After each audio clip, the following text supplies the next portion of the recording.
This is Zach speaking. I'm right now with Erik Burnham, writer of the Ghostbusters for IDW. Now, it's a very underrated series, and I'm here to just want to talk more about this and about this freaking awesome comic that pretty much he's been writing. He's just going balls to the wall awesome with this comic, and I want to talk more about this comic with you. I mean, how did you get this going? Like pretty much, how did IDW approach this? How did you get this? How did I get into Ghostbusters? Okay, well. I found out, one, that IDW had the rights to Ghostbusters around the time that the video game started. And, you know, so I'm like, I would like to write for that at some point. But I put it aside. And then Tom Waltz, who I knew, took over the editing chores. Well, now I have no excuse not to ask to pitch for Ghostbusters. Tom, can I pitch? Yeah, dude, right now we're really busy. We've got the thing coming up. The thing being the 4 holiday one-shots that came out in 2010.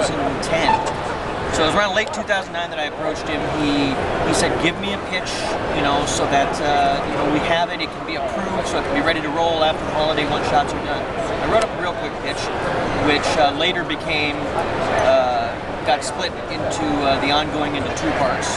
I'll get back to that in a second. Anyway, I sent in the pitch, it got approved. The 4, you know, holiday one-shots came and went. And they began to talk about doing the Infestation crossover.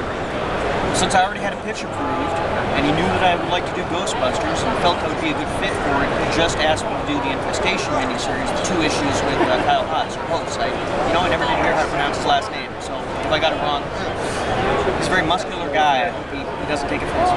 Anyway, so I did Infestation. Infestation came off really well. People enjoyed it. They liked how I approached the Ghostbusters, and Tom said, okay, this did good.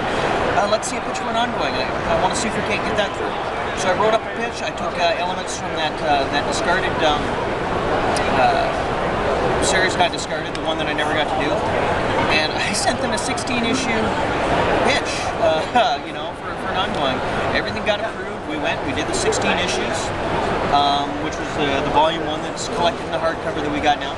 And took a break, you know, real quick for for Mars Attacks, the real Ghostbusters crossover. And we started over with another volume since we had that break in there. It has the new Ghostbusters in there. Well, that would have been number 17 any way you slice it. New Ghostbusters was the next arc slated on the docket. So yeah, it became a new number 1 instead of a number 17. And yeah, we're still going. We're coming up on 3 years. And I like about how you've been combining everything of Ghostbusters lore into this series. You combine the movies, you combine the cartoons, you combine both cartoons, real Ghostbusters, extreme Ghostbusters. You have paid so much attention to homage, you and your artist. It is just a love letter to this franchise. You know, we've managed to get everything in there. We even got some stuff from the Sanctum Slime video game in. Everything. So, yeah, we've touched on it all. And Dan is so good with the references. He's yes. Sometimes I'll ask for something. Most of the time, he just throws it in there to keep things interesting for himself. And the thing I loved about the series before it got me, someone posted a picture of Egon owning Odin, and that just sold me right there. Like, and then also the Blues Brothers reference of the late John Belushi. That was just a sly thing, but yeah, you know. So I mean, Dan sneaks a lot of stuff in there. He sneaks in fans. Oh yes. Into the background, he snuck me and Luis and himself, his daughter have made appearances. Tom Waltz. You know, nobody is safe. Oh yeah, there's like so many Easter eggs. I mean, I saw the Sam Hain posters all littered across the thing. Yeah. I remember also more other things. I mean, it just amazes me the Easter eggs. You could do there should be like a little Easter egg counter for every Easter egg he puts in that book. Oh boy, you know, there are fans out there who make lists, and the lists are extensive. You know, I imagine that you know, there's 2-3 pages of notes per issue that people have. I found this. I found this. I found this. I know there was a counter when I first saw, when I was reading it, of all the counters. Here's this and here's that in there. They didn't even know about you guys drawn into the book yet. If they do that, they probably do that in there. Yep, I'll tell you.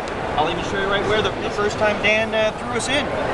Issue 3 of the first series in Times Square, running from the bear. There's me. There's Tristan Jones. There's Tom. Luis is in the background there that I can't see upside down. There he is. You know, so.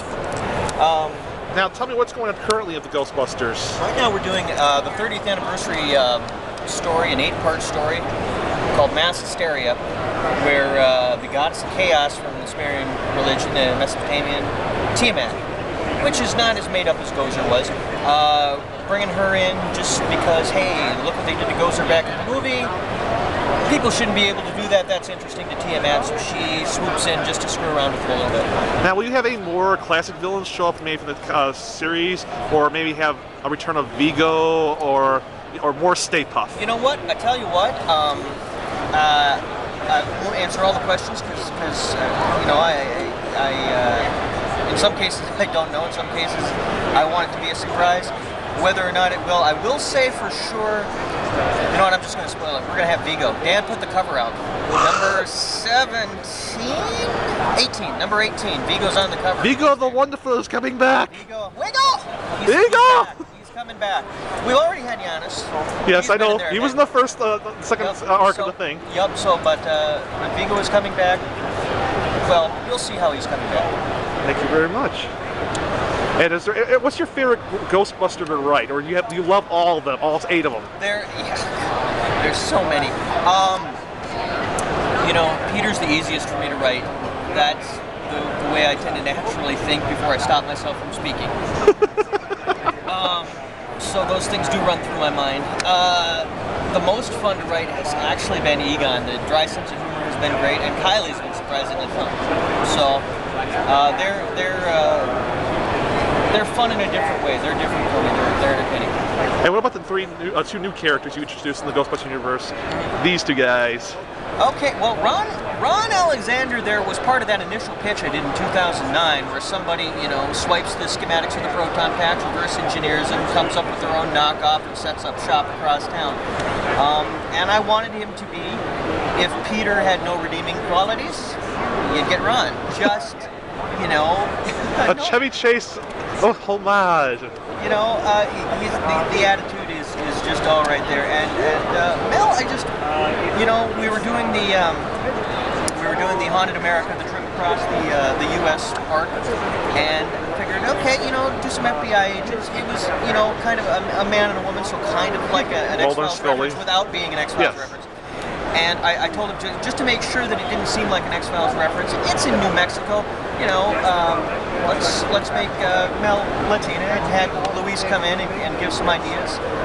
You know, he picked her last name. He goes, "This is what it must be." Cool, Luis. And she's just been fun to write. And you know, there's been fan speculation. She was created as a stand-in for Dana when we couldn't use Dana. Barrett, I almost said Scully. Dana Barrett, and you know, love interest for Peter. I actually never wrote that into the script in any way. People are kind of just the fan shipping is right that way. Fan shipping, you know. But there is one character you just brought back from this movie series, Louis. I did bring Louis, and Dana. I have for the 30th anniversary for Mass Hysteria. We got permission to use them. We hadn't had permission to use them before now, but Sony, they gave us some restrictions. You can if you don't do this, then you can use them. So I know Dana was back. You know, so we got him back in, and it's nice to have everything. You know, we want to touch on everything from the movies, everything that we can for the 30th anniversary. Just an extra big fan letter. So. And how many big plans are for the 30th anniversary right now for Ghostbusters? Because I know it's. You're not going to spoil it, but just say one word what to expect for the 30th anniversary. So, well, you know, like I said, for us, for Mass Hysteria, just, you know, we're throwing everything we can into this story as if it would be our last kind of a thing, you know. So we're throwing everything that we haven't gotten in there already in there. And I know there's other stuff going on. I know I got a traveling art show just while I'm thinking of other stuff that Sony's doing for it. So, but yeah, right now, there was something else that we were talking about doing that I can't really say anything about yet because it has not yet been given a yay or a nay from one or the other. So I live in hope. So yeah, if it gets approved, the other thing that we were planning on hoping on doing, well, people will know. And again, this just came out, your Ghostbusters Omnibus, which is freaking huge, and it's another IDW Perfective Omnibus of just goodness. This is so thick. I mean, it's a great. I had weightlifting yesterday with that omnibus all day long at the con yesterday. I was just up and down my arm. You know, I really should be working out at the table. Yeah, two of those things would be a nice little working out at the table. Oh yeah, it'll give you a workout. And Terry, thank you very much for talking about Ghostbusters. And when's the next issue coming out? Next issue Wednesday. Actually, Wednesday, this days. Wednesday. This Wednesday, yeah. Issue 15 is coming out, and that's when Lewis will be back. Thank you. Yeah, thank you.